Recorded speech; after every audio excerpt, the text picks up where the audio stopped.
Congo. Beaucoup camarades. Avant qu'on oublie, on va au deuxième préalable. L'acceptation par les partis au dialogue des termes du débat préalablement définis. Troisième préalable, la conclusion conséquente d'un agenda défini de façon consensuelle. Depuis l'adoption de la Constitution en vigueur, intervenue à la suite du référendum organisé à cet effet en décembre 2005, démocratique du Congo, un ordre constitutionnel qui garantisse l'exercice démocratique du pouvoir et l'alternance politique.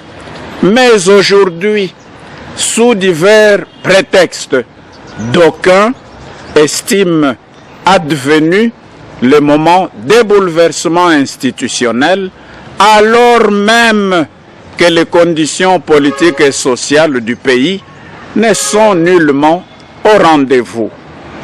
Notons toutefois avec force les contrariétés suivantes qui collent à la peau de notre pays. Première contrariété, une partie non négligeable subit les affres de la guerre. Deuxième contrariété, l'alternance démocratique n'est qu'à ses débuts avec les élections intervenues en 2018 et 2023. Troisième contrariété, l'état du développement social et économique du pays reste précaire depuis de nombreuses décennies déjà.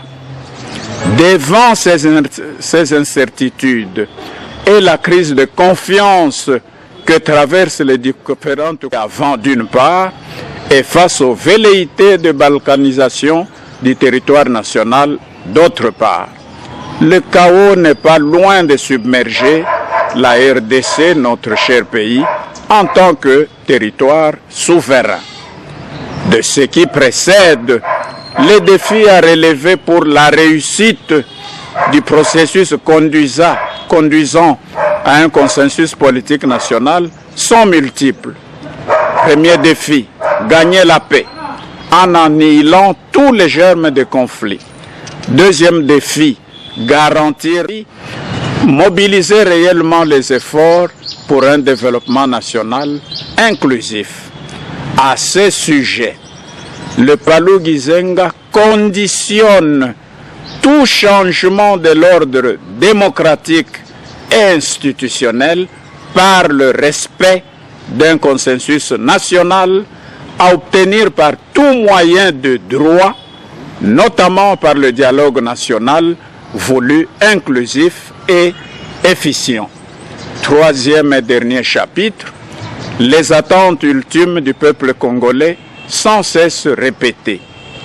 Le Palou-Gizenga dit non à toute démarche unilatérale et orientée visant le noyautage du processus politique en République démocratique du Congo. Les attentes du peuple congolais, maintes fois exprimées, restent donc inchangées. Première attente, assurer le développement national dans la paix, la justice et la concorde nationale. Deuxième attente, mettre fin à la guerre par tous les moyens et garantir l'unité nationale en évitant à tout prix la balkanisation du pays. Troisième attente, respecter l'ordre démocratique établi, hiérarchiser les priorités du moment et se donner la chance de promouvoir un État réellement démocratique et social. En conclusion, de ce qui précède, l'heure pour le Palou-Gizenga est à la mobilisation de ses militants et sympathisants, y compris au sein des autres formations nationalistes et de la gauche congolaise, afin de préparer les échéances politiques à venir.